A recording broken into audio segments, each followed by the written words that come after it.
Okay, welcome everyone to this Treaties and Reconciliation webinar hosted by Melbourne Law School in partnership with our friends at ANTaR, that's Australians for Native Title and Reconciliation. My name's Kirsty Gover. I'm a professor here at Melbourne Law School. I'm a first generation New Zealander who grew up on Kādi Māmoe land in New Zealand's South Island.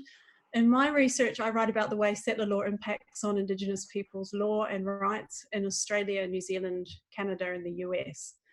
So this webinar, as you no doubt know, it's held in recognition of National Reconciliation Week, and the theme of this year's week, which I hope you can see behind me, is In This Together, a theme that's obviously of huge importance now in more ways than one, given the difficult times we find ourselves in.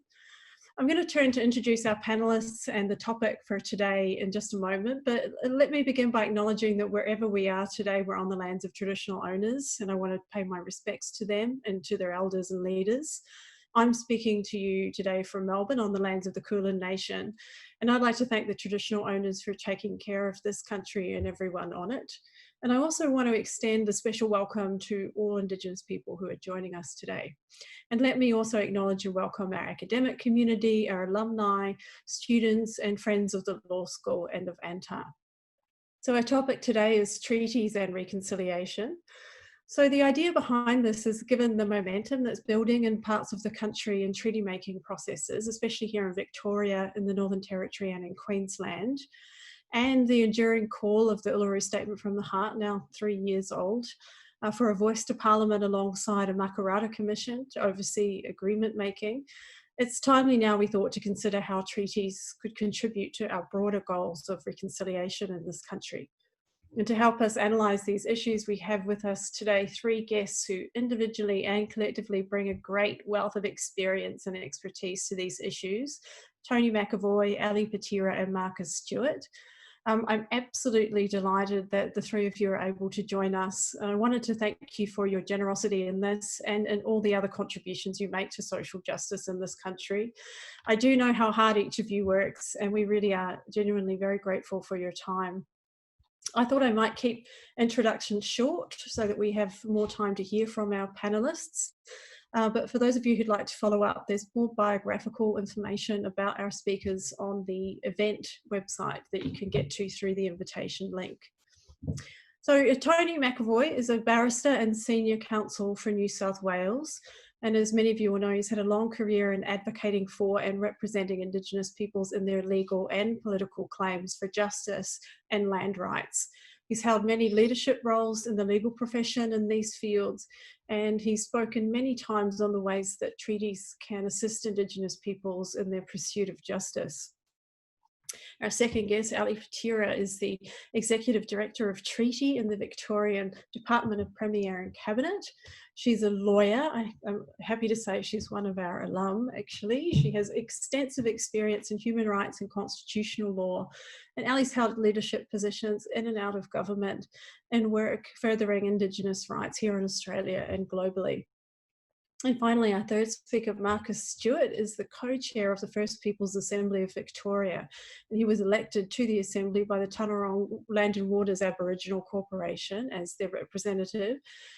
Prior to that, he was Chief Executive Officer of the Federation of Victorian Traditional Owner Corporations, and he's had a lot of other senior roles working as a negotiator and an advisor in government and for his community. So I think it will be obvious that we're really lucky to have such three such interesting and accomplished speakers with us here today. Just a quick word on housekeeping before we get started. I wanted to quickly remind everyone that this event is live and it's being recorded, and parts of it might be published later. If you have questions, and we will have about 10 minutes for questions at the end of the session, you're all encouraged to submit one using the Zoom Q&A function. And the questions will be moderated and collated, and I'll put them to panellists as time allows. And I have to apologise in advance if we're not able to get to your question. And finally, the chat function is also open, so please feel free to check in and say hello and let us know where you're tuning in from today. And as always, I'm sure you know, given these types of conversations can raise things that are of high stakes for people here, I just remind us all to be respectful in our communications with each other today. Okay, so if you guys are ready, I'll just start off with my first question. I thought it might be really helpful for people who are joining us here today to, if you could each say something briefly about the work you're doing at the moment in the treaty space. And because Elly's sitting closest to me in my view, we may as well start with you. You want to go ahead, Elly? Thanks for the opportunity, and I'd also like to start, as is our custom, by acknowledging traditional owners of the lands on which we're all collectively meeting, and paying my respects to elders past, present and emerging, and to those Indigenous people in this forum today. In terms of my current role, I've not been a long time in the Victorian Public Service. So I came into the Victorian Public Service in 2016, just as the Andrews government's self-determination or commitment to self-determination was announced, and the commitment to treaty had really just started to take off. So I will start by saying that I had long thought that I wasn't necessarily someone who would ever work in government, but I think it's, I came back to Victoria after some time away into a really exciting space. With that said, so my current role is very much focused on leading the state side of the negotiations. I think but it's more than that as well. I think there's a key element of the role is around some of the structural and systemic change that needs to happen within government in order for government to come as a model treaty partner in this process. So a lot of the work is some of that cultural shift that needs to happen in government and leading that work, as well as work, I suppose, into the research, the policy, and as I said, state positioning, or I should say guidance to the state on how we come to the table. Thanks, Elly. Marcus, do you want to jump in?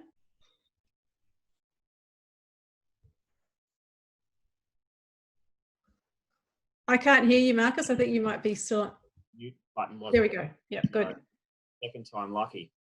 My name's Marcus Stewart. I'm a Nira and Bullock man of the Tanarong Nation, and I was elected by Tanarong to represent them on the First People's Assembly of Victoria. We were stood up in December, and so I was then elected on early December to the executive of the First People's Assembly, and then elected as co-chair, I guess, to lead us through the key and pivotal workflows towards treaty. So my role before then is I was, as you mentioned, Kirsty, I was the CEO of the Federation of Victorian Traditional Land Corporations and CEO of Tanarong Land and Waters. Well, back then it was Tanarong Land, basically just the corporation that holds the rights under cultural heritage, the Aboriginal Heritage Act. So just as is our custom, I just want to make sure that I acknowledge country. I guess we're all meeting from different places, but I think it's important that we do acknowledge country. So I'm currently on Wurundjeri country, Woiwurrung country, so I want to acknowledge their elders past and present. And I think it's critical to any practice that we ensure that we're always acknowledging country. So I guess I've been on the treaty journey since its early inception, when I was actually the chairperson of Tanarong, February 2016. But I'm happy to explore some of them as the questions come rolling through a little later on around the journey so far, where we're at and what we see in front of us now. Great.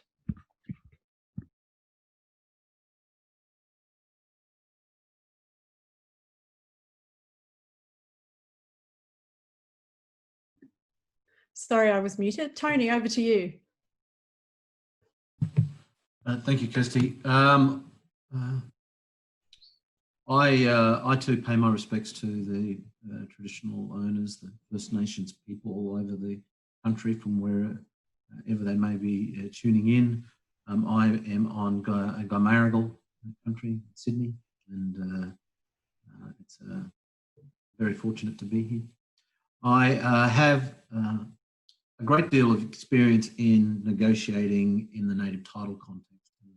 I've had the benefit of working with some very staunch people in negotiating some complex native title settlements.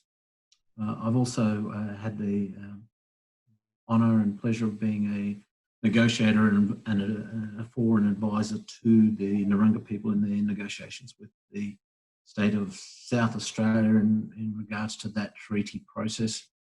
I have had small advisory roles with the Victorian Treaty Advancement Commission and the Queensland Treaty Working Group, and have published a number of papers and articles and spoken at native title conferences and national Indigenous legal conferences and symposiums on these issues for a number of years. So I'm not employed in the area as Elly is, but I work a lot in the area, both in my spare time and as an advocate when I can.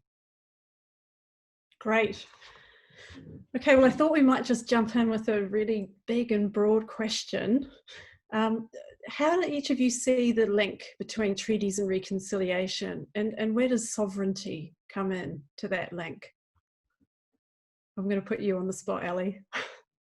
Sure, I'm happy to kick off. I suppose from my perspective, if we're looking at that link between treaties and reconciliation, I think, treaties certainly provide for the potential for sort of official acknowledgement of that record of colonial history of a place, in this case for us, Victoria, and the effect that it's had on Aboriginal people.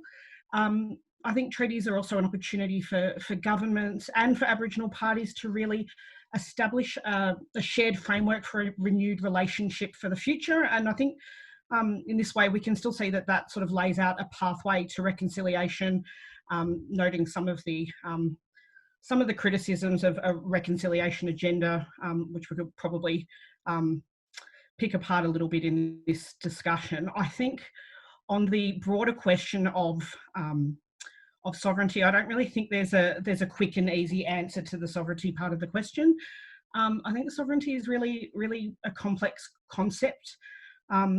It's one that it's important that we take seriously, but I think, we have to realise that it is a contested concept with different meanings. For example, we might talk about internal or external sovereignty.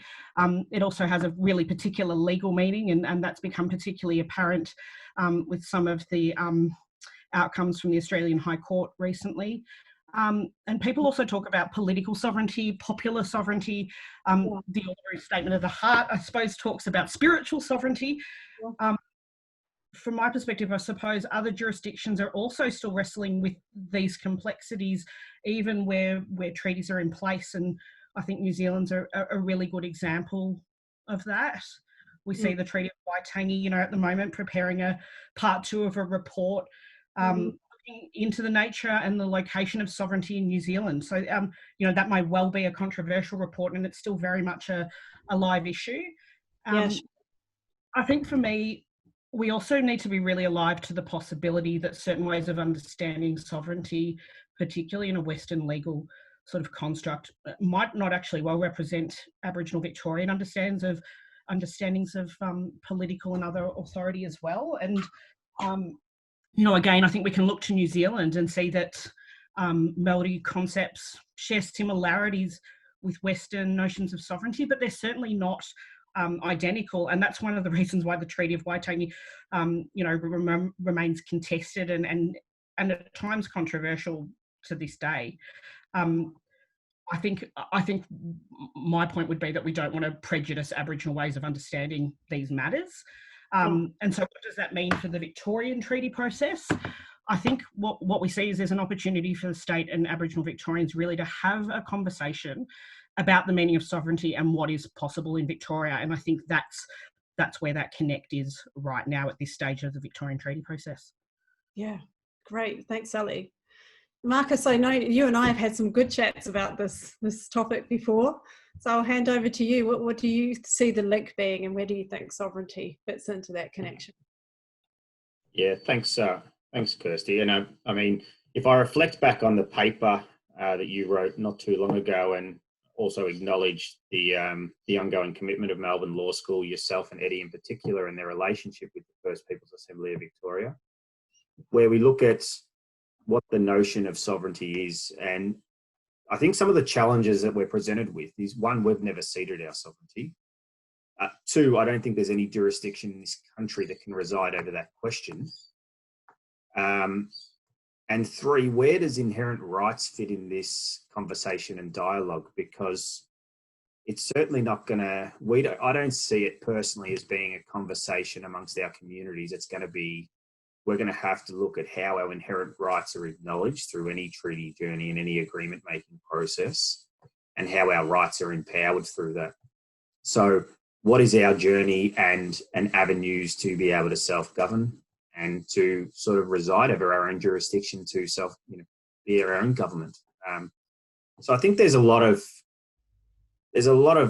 questions and a lot of dialogue that'll sort of play out as far as how we position ourselves as an Aboriginal community and communities along with traditional owners. And I think Elly alluded to that, but I think an undeniable question is, where is our and when is our sovereignty acknowledged, and how do we build, and where does that fit with the inherent rights we hold as First Nations people of this state and broadly of this country? Great. Thanks, Marcus. And Tony, I know you have some views on this too that we've chatted about. So over to you now. Thank you, Kirsty.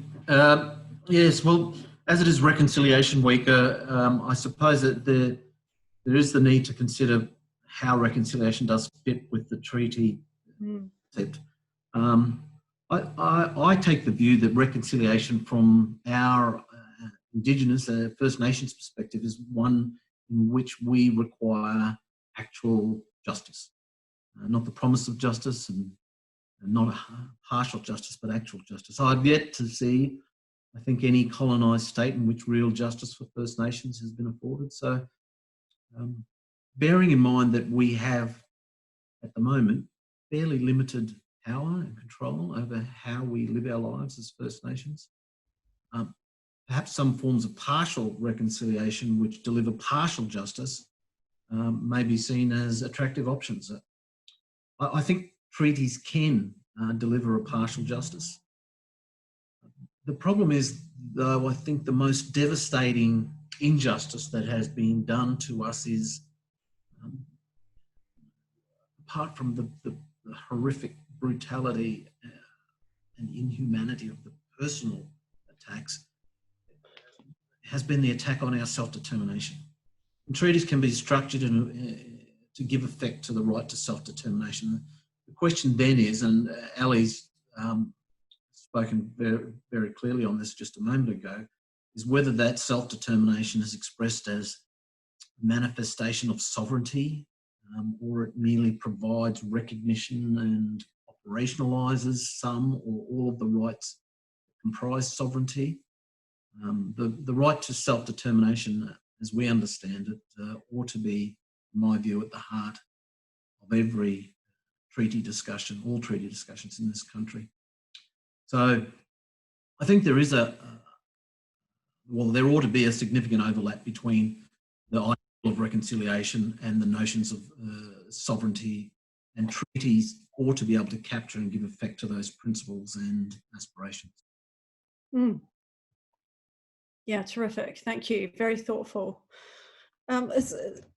So my next question is really about the idea of reconciliation. And I suppose what I'd like to ask you all to reflect on is, given everything that's happened, for better or for worse, probably mostly worse in our views, since the early 90s, when reconciliation first sort of made its appearance in settler politics, do you think the idea of reconciliation still captures what's most important in settler Indigenous relations? Is there a better or more current way of thinking about that relationship that we should turn our minds to? We'll start with you, Elly, if you don't mind.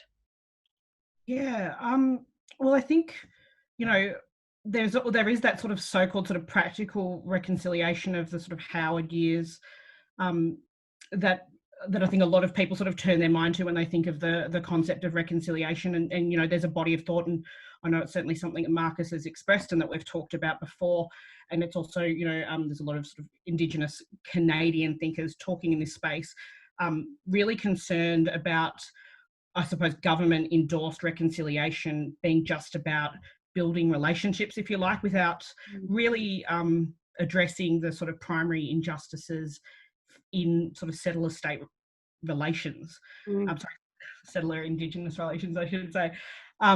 And I think on this view, that sort of concept of reconciliation as a top-down, government-sanctioned abandonment of any sort of genuine treaty partnership doesn't really match where we're at anymore. And I think, you know, there is real concern that that sort of diverts attention from real issues like existing power relations and how we sort of seek to address those. And you know, Tony has sort of spoken to that a little bit as well. I think, you know, my view, obviously, being part of the Victorian treaty process, is the state really isn't interested in that kind of reconciliation. That sort of, I suppose, a reconciliation that's used cynically or naively or with colonising intentions. Yeah, so I think what we're really focused on, as Tony said, is where is justice in this space. Yeah. And I think you know, justice on this view is really about developing the right kind of relationships, and I think they are treaty partnerships between the state and bodies representing Aboriginal Victorians. And I think to do this properly, it does involve addressing those sort of lingering legacies of past injustice.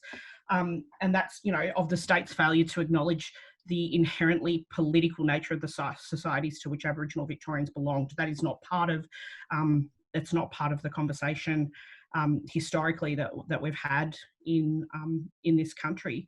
And I think ultimately, if the state and the Assembly can get this right, I think that reconciliation can be realised through outcomes from whatever those sort of treaty relationships are. Be they, you know, a mechanism for pursuing truth, whether it's a mechanism to address the overrepresentation of Aboriginal Victorians in our prison systems, whether it's land justice. I think it's really a matter, though, of what the parties sitting across the table want. It can't just be that the state wants reconciliation. It really has to be a process driven, and that might require a re sort of framing of what reconciliation is in a treaty landscape. Yeah, great. And Marcus, I wonder how these conversations play out in the Assembly and how they appear to you in your role as co-chair. Yeah, I often think about, and I've often thought about, I guess, where the whole movement and reconciliation kind of fits. And if we look at British Columbia, the whole treaty movement was based on a process of reconciliation. And, you know, the final product was a treaty of how they politically sold it. But reconciliation is critically important as a process of equality and moving forward together.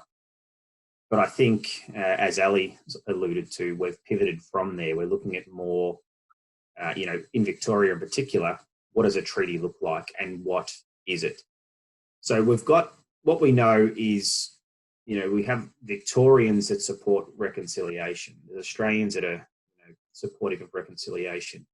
How do you pivot that goodwill, that support, then build political support to move it from more symbolic to rights? And I think that's the challenge we're presented in treaty, that we have, there's a lot of political symbolic support around reconciliation, what it means, but how do we pivot that more and build momentum amongst our communities along with the broader society to be focused on rights, which treaty can bring for all communities across Victoria and traditional owner nations. I think that's one of our key challenges that we'll face as an Assembly, we'll face as Aboriginal communities. But, you know, Tony's hit it on the head, and so is Elly, that, you know, justice is critically important. What space or where does self-determination fit within this? We know the Victorian community asked for treaty and wanted to pursue treaty. That's, you know, that's the position they exercised. But, you know, the Crown continually use this language of self-determination. And I mean, I can only take so many comments from government telling me about self-determination. So where does it pivot that we're in the driver's seat? We've saw that, and we've seen that through treaty, but we now need to start looking at what is the truth-telling process behind this, because that's critical to any reconciliation movement. Where can we start discussing and having the conversations around our truths, what has actually happened, and how do we move forward collectively as a united Victoria? Yeah, great. And Tony, you did touch on this in your earlier comments. Is there anything you wanted to add to those on this particular point? Just briefly, thanks, Kirsty. We were on the trajectory to some really more enlightened discussion in this country in the early 90s. We had the Prime Minister, Paul Keating, make the Redfern speech in which he acknowledged that it was the settlers, I don't like that term, that caused the damage, that committed the murders, that removed the children. And it should have led to the way for a more open and truthful dialogue. We had the social justice package, which was one of the responses to the decision in Mabo number 2. By now, we ought to have been well down the path to a fully fledged self-determination, but things changed in 1995 with the change of government, and we have been on this path of practical reconciliation. So the practical reconciliation path, as others have said, it seems to me to be inconsistent with what First Nations people see as the role of reconciliation, that being, one in which guilt is acknowledged and truth is embraced, and where our self-determination is seen as everybody's goal, not just our own. Everybody embraces that goal. The second big challenge for reconciliation, as I understand it, because in order for reconciliation to occur, there needs to be goodwill on the part of all parties. And that is the challenge to the credibility of the process at the national level since the Northern Territory intervention in particular, but also at state and territory levels by the failure to address really critical things such as the over-incarceration rates and the growing numbers of child removals, so that governments can say that they're committed to reconciliation, but then fail to prioritise or direct funding to those areas that are in dire need. And how are First Nations expected to respond to that circumstance? I mean, it's not one in which we can approach the table and sit down at the reconciliation table in an open and unguarded fashion. It's just not possible. So I should say, if any of the panelists want to respond to each other while you're speaking, just pop your hand up and I'll come back to you. What you've said, Tony, really a lot of people who are with us today, and that is on this question of goodwill, and honourable conduct. What can non-Indigenous people do to keep the momentum going on the treaty process? And we might start with your reflections, if you don't mind, Elly. Oh, you're on mute. Thanks. Apologies. Am I here now? Yeah, we're certainly very conscious that there's a very political element to treaty support, and we know that the support of non-Aboriginal people in Victoria is absolutely critical. I think from a Victorian perspective, we've put a lot of focus in the early days on building people's understanding of the fabric of Aboriginal Victorian culture and lived experience to now. And it's a shameless plug, but we have a Deadly Questions campaign at deadlyquestions.vic.gov.au, which has really housed a lot of that early work to drive awareness amongst Victorians about our rich and diverse cultures of our Aboriginal Victorian people, and also to gain community support broadly for the treaty process. I think what's important is that campaign focuses very much on Aboriginal voices and has Aboriginal Victorian. And I think that's a really critical part in establishing or starting to establish some sort of true and honest dialogue between Aboriginal and non-Aboriginal people. So Deadly Question starts to touch on some of those issues that people have been afraid to ask or afraid to raise. that I think are really important to move into some of that sort of truth-telling work.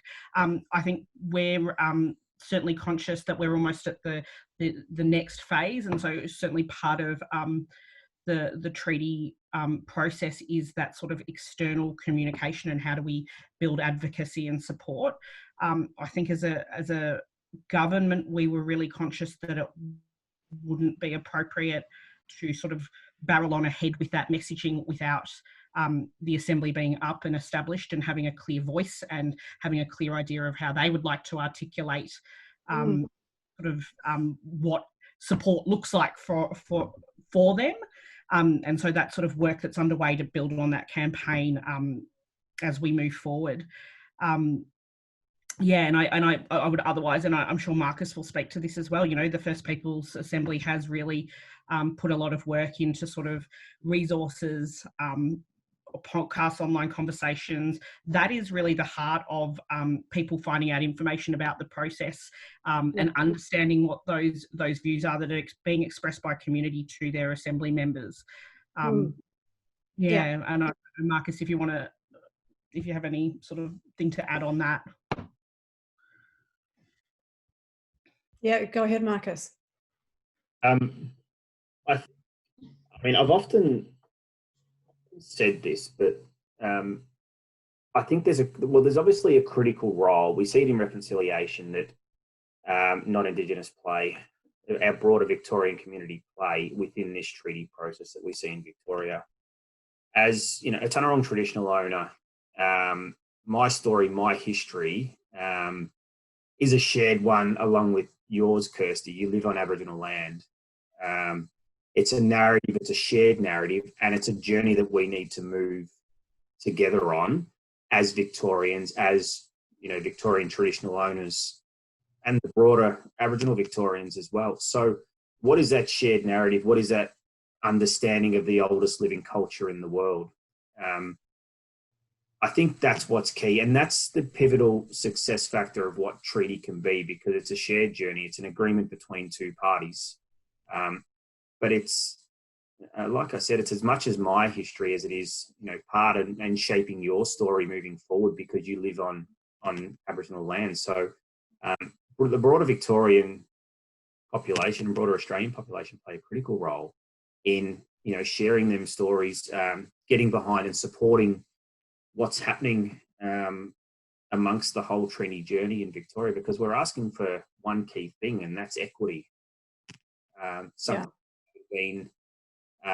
we haven't actually had, but we're entitled to. We hold inherent rights over this land. You know, our connection is, well, if I use Tanarong, for example, we've got Raka that's being dated at 21,000 years plus.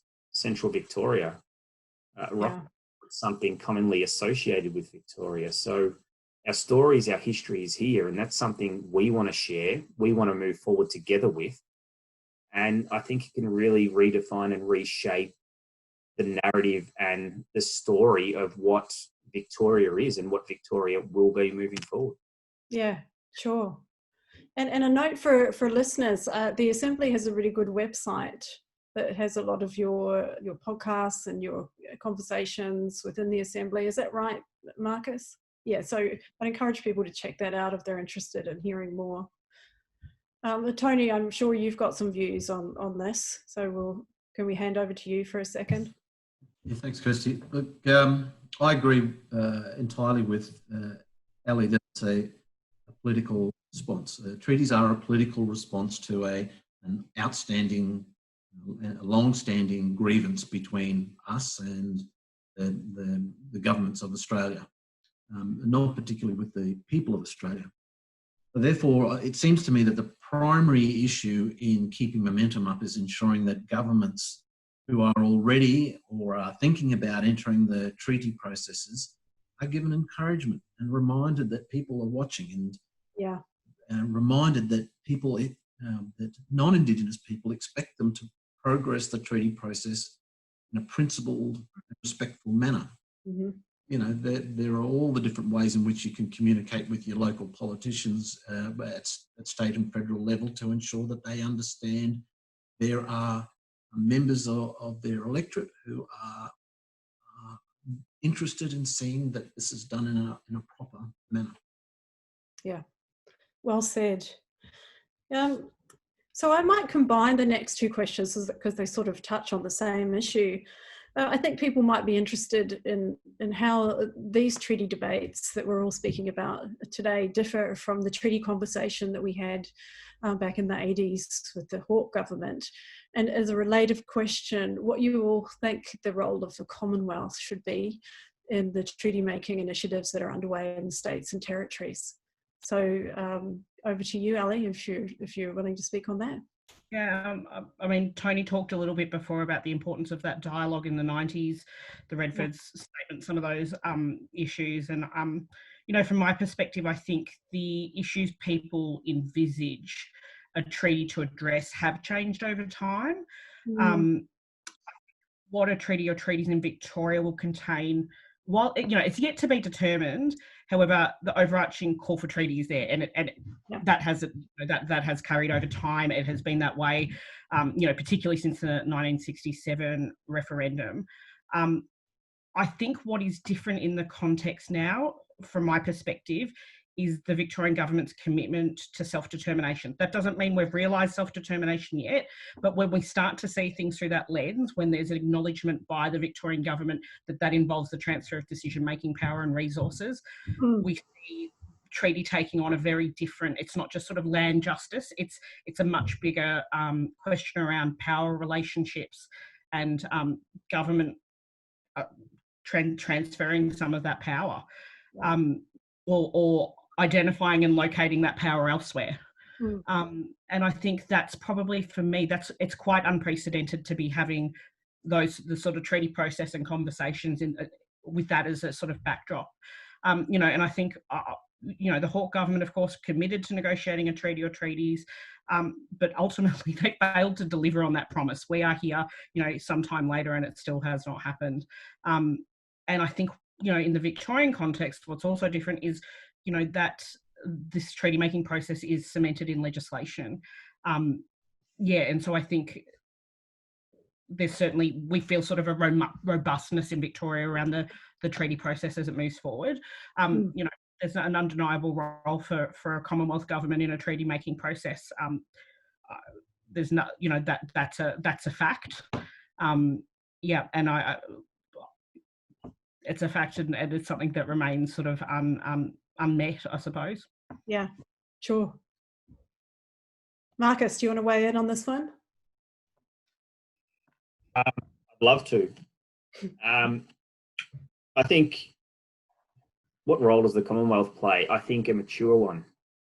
I think we need to see a higher level of maturity around what the debates around treaty and around meaningful rights mean for traditional owners across this land. It can't continue to be a political football. We saw the treatment of the Uluru Statement, which was shameful. We see the commentary around cultural wars whenever we talk about, you know, traditional owner or First Nations rights in this country. What we need is a mature debate and dialogue, and that's a responsibility that I think the Commonwealth has. We've seen even a recent pivot to this whole nationalism and state sovereignty now, and the dialogue that's playing out there. You know, has actually reshaped some conversations that are happening, which I think only reinforce the importance of state-based treaties. So I think right now what we need a pivot from what, you know, symbolism and symbolic recognition looks like to more meaningful rights for First Nations people. And I think that can be a conversation both at the Commonwealth, we've seen it at the state level in Victoria, because we see enormous support behind reconciliation. And as I said earlier, now how do we pivot that momentum, take that goodwill from our broader Australian society and start the discussion around meaningful rights in treaty making? Yeah, terrific. Tony, what's your view on all of this? I might just respond in relation to the role of the Commonwealth. Yeah. Look, it seems to me that the Commonwealth ought to have the role of providing leadership at a national level for this whole discussion to occur. That's the first role it ought to have, but it also needs to ensure that there is a uniformity of process, not a precise detail of the various processes that are going on in the states and territories already are the same, but that there is a similarity of process that ensures that people understand what the process is and at least have some hope of some parity of outcome. So not left in the situation where a particular state government takes a view and the people in that state or territory end up with something far worse than in other places. I must say, it distresses me that the federal government is not taking an active role. We know at the British Columbia process with the Maine and BC treaties that the Canadian government is sitting down with the British Columbian government and engaged in a tripartite process. Except that it's not a necessity, but the absence of the federal government means that there's the opportunity for gaps to arise between what can be negotiated at a state or territory level and what might be appropriate at a federal level. And there are issues of federal power which are very important to the treaty debate. Issues such as citizenship, as we've seen from the Love and Tom's decision, the issue of taxation. There are issues in relation to how the international norms are dealt with in Australia. The other point I'll just briefly raise is that it is unfair to ask the First Nations people to come to the table twice to negotiate treaties, once with the state and once with the Commonwealth. The process of negotiation, in my view, it seems to me to be one that can be quite traumatising for the negotiators from the community who have to deal with all of the hopes and expectations of their community, as well as the complexities of the negotiations, and to ask people to do that twice is, I think, unfair. Yeah. I hope that message is heard from all three of you. We actually have come to the point where if you all agree, we'll take some questions from people who are listening in. And so I've got a few here. Abigail, if I could ask you,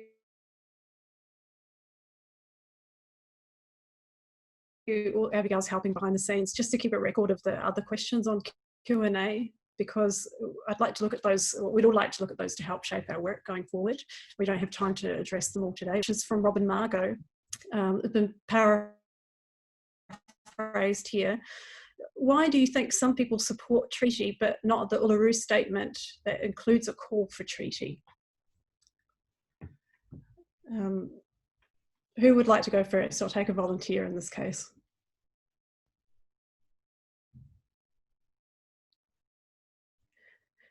If not, Marcus. Mark. Go for it, yeah. So why do we think people support treaties and not the Uluru Statement? Is that correct? Correct, yeah. I think people support both. I mean, you look at the three pillars: voice, treaty, truth of the Uluru Statement. So it's just how, I guess, how the Uluru Statement was politicised and by our Commonwealth parliamentarians was just not acceptable. It was just shot to shreds, and it can never be. You know, it was a campaign built from grassroots community upwards through and presented to the Commonwealth government at the time, and it was used as a political football and a political, and it's just a shame of how many cheap shots were taking at that statement, because it wasn't it was a simple ask that we wanted constitutional reform and we wanted us to take autonomy over the decisions that impact our lives. It's not a big ask. It's more reasonable. And I think what we're setting out to do in Victoria is exactly that through our treaty making process. So, Elly, Tony, either of you like to weigh in? I think I sometimes think that maybe the word treaty is quite a sort of sanitised word that is well understood, that doesn't sort of have too much context. And I think Uluru Statement from the heart, as Marcus said, it was grassroots. It came up from broader community. It was a really strong, staunch statement of Indigenous expectation across the country. And I think people need to grapple a little bit with the fact that it might have made some people feel uncomfortable about their position in the world and how they understand power to be structured and who calls the shots on where a call for treaty might come from. I think it also used different language. It used a language that reflected the views of the community, whereas I think treaty speaks much more blandly to some of those same aspirations. So maybe perhaps it's a matter of making sure that people are better informed about what sits under a treaty or what the Uluru Statement is in terms of those concepts actually, overlapping entirely. Yeah, great. If I could just add, look, I don't perceive it being a simple equation such as do people support treaty or do people support the Uluru Statement. There are some people who are staunch supporters of both, and there are some who are staunch opponents of both. And it's the responses that people have tend to be fairly personal ones, and they're from their own experiences. But it's true that as far as I've been able to tell, in the First Nations community, there is strong support for treaties as a mechanism for resolving our grievances, and there's also strong support in many sectors for the Uluru Statement and all that entails. So I'm not sure that I agree with the premise of the question. How's that for an answer? Got it. The next question, which is from Vivian, and we've paraphrased this again, is do you all have views on the discussion about sequencing, whether a treaty should come first and then reconciliation? And Vivian also asks, should a national treaty be signed in the national constitution? I missed the second part of that question because the connection was a little poor, but on the first point, I think when I spoke about treaties and reconciliation, I sort of talked about treaty as a vehicle, if you like, for achieving sort of reconciliation. I think Tony spoke similarly. They're not mutually exclusive concepts. We can move all those things along at the same time, but I actually think, that treaty is so powerful because it provides us with that framing, that fundamental shift in how we conceive of power relations in this country and what, the devil's in the detail. A good treaty negotiated in the ways that I've sort of talked about, I think is essential to achieving reconciliation beyond the sort of practical reconciliation of the Howard era. Yeah, great. Marcus or Tony, do you have something to add? Mine's short and sweet, is that you can't have reconciliation without treaty. Yeah, fair enough.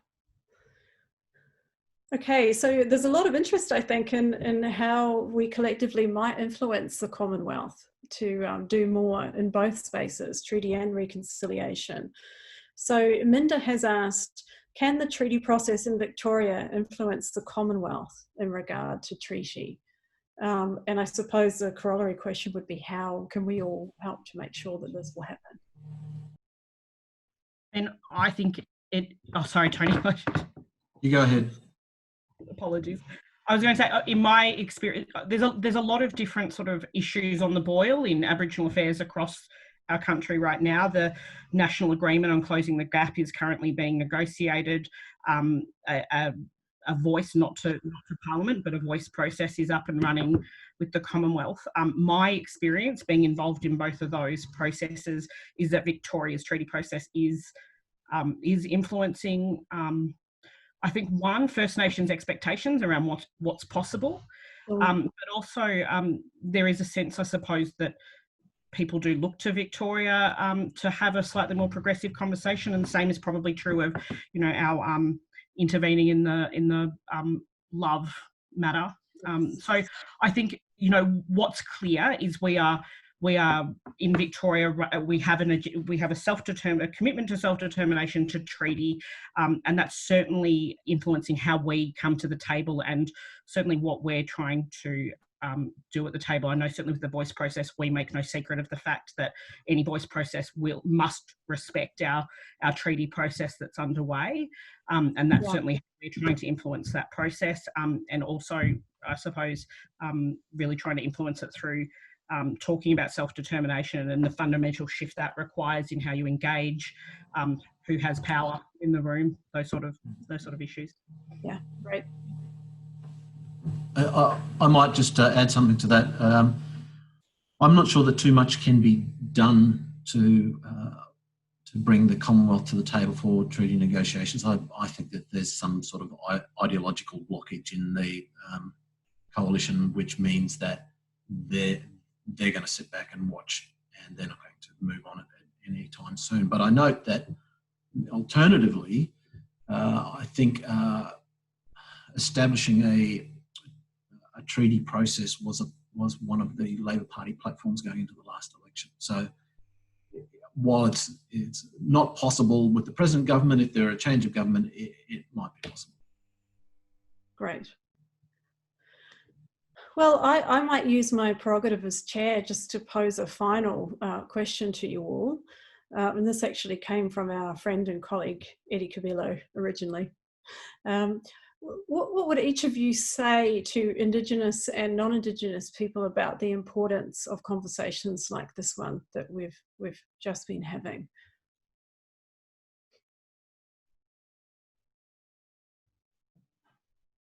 I'm happy to jump in if no one else wants to. I think we talked before, and Tony mentioned it as well, treaties are inherently political processes.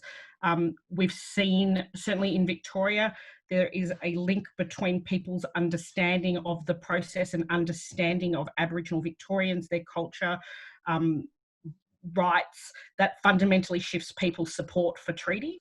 And so I think from my perspective, these conversations are absolutely essential to I suppose, building understanding, having those conversations, acknowledging some of the complexities of the work that we're dealing with. I know I can see in part of the comments someone asking, you know, there are people who objected to the Uluru Statement. There are people who object to the treaty process in Victoria.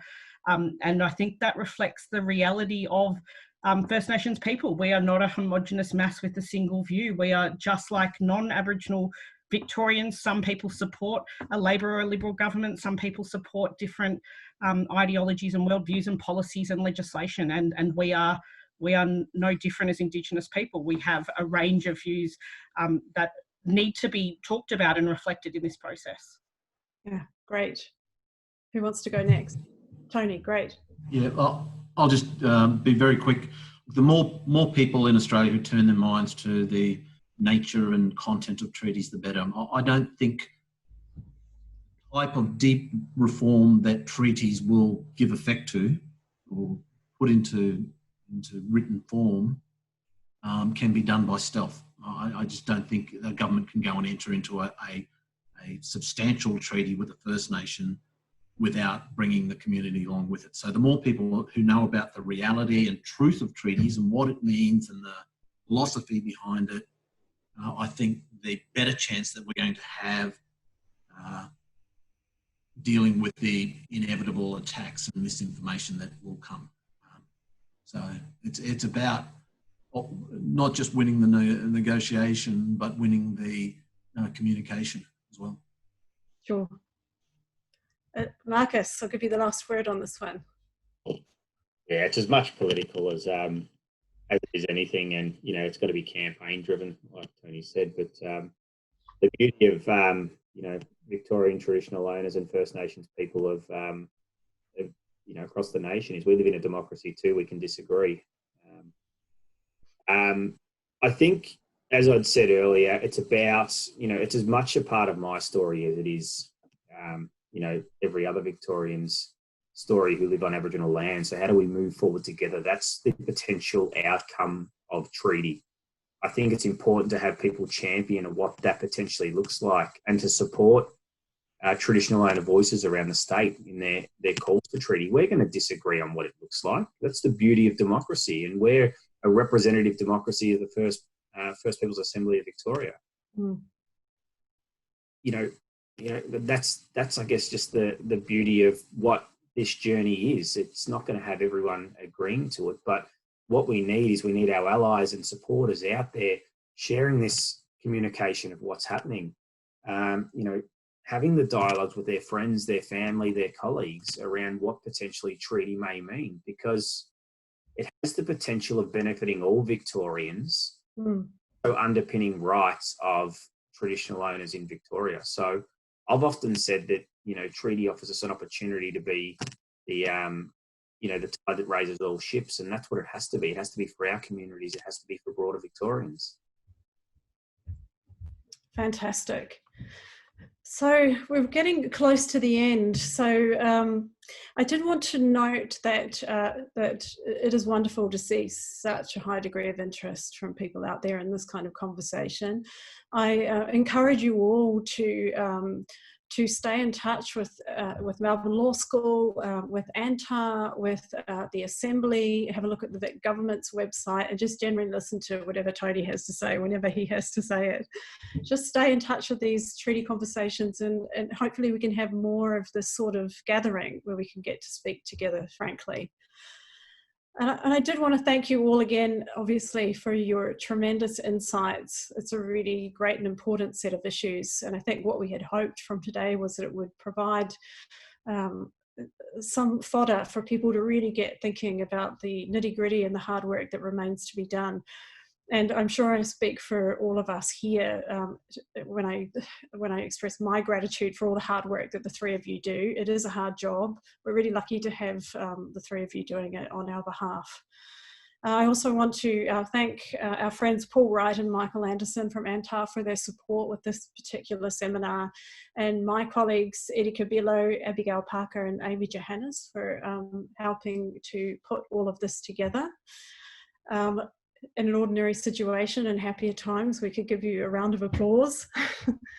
So I'll just do that on behalf of the 200 or odd so people who tuned in today, and just say thanks again for what I think was a really tremendous session. Thanks all. Thank you. Thank you. Terrific. Bye, everyone.